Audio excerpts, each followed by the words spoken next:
திமுக எப்படி எதிர்கொள்ள போகிறது அப்படின்றது செகண்ட் பார்ட்.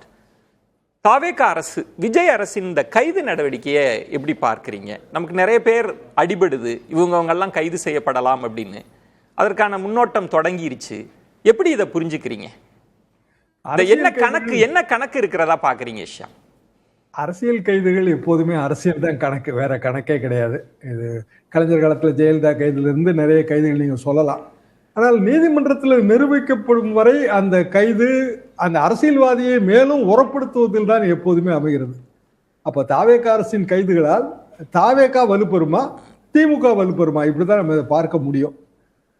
பொதுவாக ஆளுங்கட்சி நடத்துகிற கைதுகள் மீது மக்களுக்கு எப்போதுமே ஒரு சந்தேகம் இருக்கும், ஒரு அயோட்டா ஆஃப் டவுட்னு சொல்லுவோம்ல, ஒரு சின்ன சந்தேகத்தோடு தான் அவங்க பார்ப்பாங்க.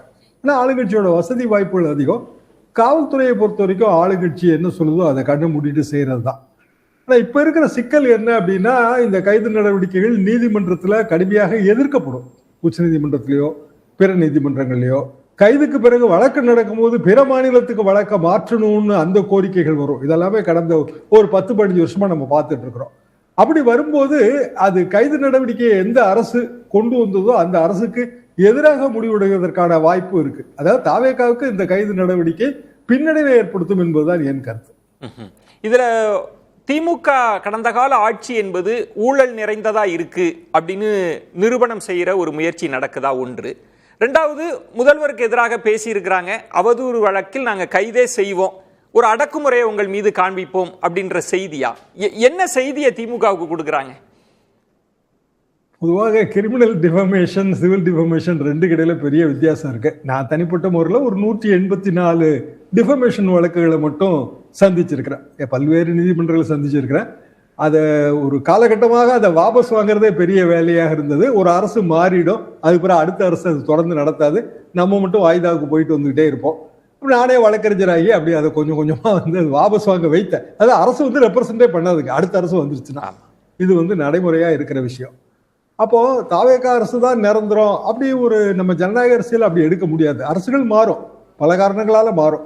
மாறும்போது வழக்குகள் தொடர்ந்து நடக்காது.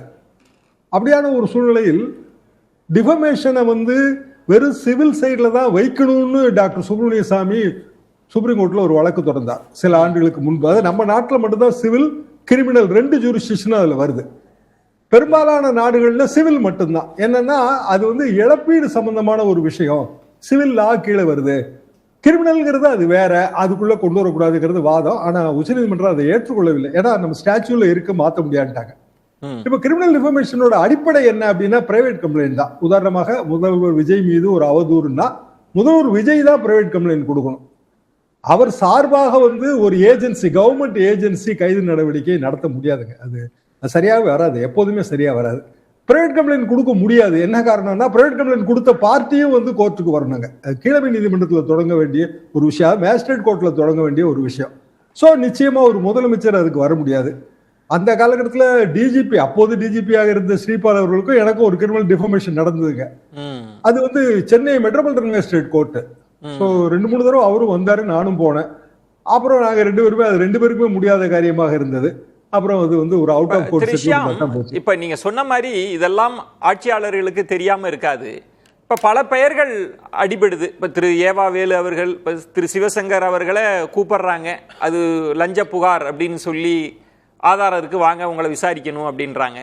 கரூர் விவகாரத்தில் திரு செந்தில் பாலாஜி அவர்கள் பெயர் அடிபடுது. இப்போ ஆட்சி கவிழ்ப்பு சதின்னு சொல்லி அவர் பெயர், சகோதரர் பெயர் அப்படின்றாங்க. இன்னும் இந்த பட்டியல் நீண்டு கொண்டே இருக்கிற மாதிரி தெரியுது. இது என்ன திமுகவுக்கு ஒரு நெருக்கடி கொடுக்கணும் அப்படின்னு நினைக்கிறாங்களா? இதுல என்ன விளைவு, அரசியல் விளைவுன்னு எப்படி என்ன நடக்கும்னு நினைக்கிறீங்க? அரசியல் விளைவுன்னா திமுக தானங்க இதுல மேலும் உரம் பெறும். நெருக்கடியை கொடுக்க முடியாதுல்ல. அதிமுக பேர்ல கலைஞர் காலத்துல போடாத வழக்கா? 96, 97 காலகட்டம் தனி கோர்ட்லாம் போட்டாங்க. தனி கோர்ட்டு போட்டு மேல இங்க சென்னை கலெக்டர் ஆஃபீஸ் மேலதாங்க அந்த 3 கோர்ட் இருந்தது. அதுலயும் நான் பிராக்டிஸ் பண்ணியிருக்கேன். கடைசியில் அது தேரவே இல்லை. 1.25 வருஷம் கழிச்சு ஜெயலலிதா அவர்கள் 30 சீட்டு ஜெயிச்சாங்க 98 மக்களவை தேர்தலில். என்ன காரணம்னா கட்சியினர் மீது ஏதாவது ஒரு ஒடுக்குமுறை வரும்போது அந்த கட்சி மிக இயல்பாக வலுப்பெறுகிறது. பெரும்பாலும் இதுதாங்க நிலைமை. 2000 ஜெயலலிதா மீது தண்டனையே ஆகிப்போச்சு கலர் டிவி வழக்குல.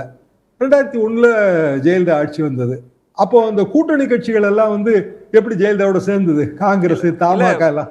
ஷாம், நீங்க சொல்றது ஒரு வரலாற்று பின்னணியில ஒரு முக்கியமான விஷயத்தை சொல்றீங்க. இப்ப ஜெயலலிதா அவர்கள் மீது நிறைய வழக்குகள் போடுறப்ப இவங்க பழி வாங்குறாங்களோ அப்படின்ற எண்ணம் ஏற்பட்டது போல இருந்தது மக்கள் மத்தியில. நீங்க சொன்ன மாதிரி கூட்டணி கட்சியினரே அதை பேசினாங்க, என்ன இது பழி வாங்கும் போக்கு இருக்கோ அப்படின்னு.